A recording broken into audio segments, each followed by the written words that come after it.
Demi!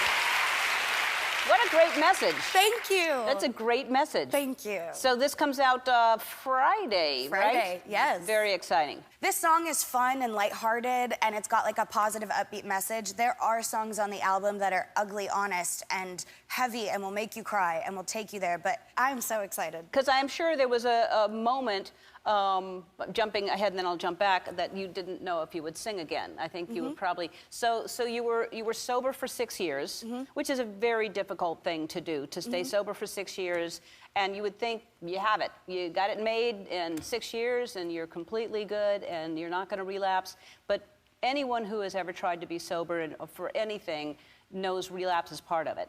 It takes a certain amount of time sometimes to click in.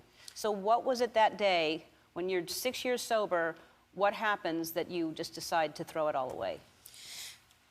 Well, I mean, I think it all started, you know, I have to preface it with the fact that I got sober at 19. So I got sober at an age where I wasn't even legally allowed to drink, you know, so, and I got the help that I needed at the time, and I took on the approach of a one-size-fits-all solution, which is sobriety, you know, just sobriety. And so my whole team took that approach, and we did it, and we ran with it, and it worked for a long time. And but I realized that over time, as you know, the things with the eating disorder were getting bad. I mean, over the years, it progressively got worse and worse with people checking what my orders at Starbucks were on my bank statements, like just little things like that. It led me to being really, really unhappy. My bulimia got really bad, and I asked for help, and I didn't receive the help that I needed.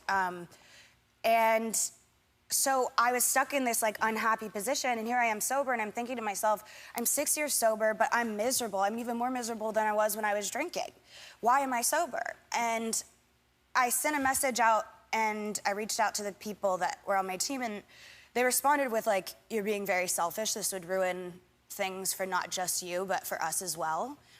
And when I heard that, my core issues are abandonment from my birth father as a child. Like, he was an addict, alcoholic, like we had to leave him, and I have vivid memories of him leaving. So when they left, they totally played on that fear, and I felt completely abandoned, so I drank. And that night I went to a party, and there was other stuff there, and it was only 3 months before I ended up in the hospital with an OD. And, you know, ultimately, like, I made the decisions that got me to where I am today.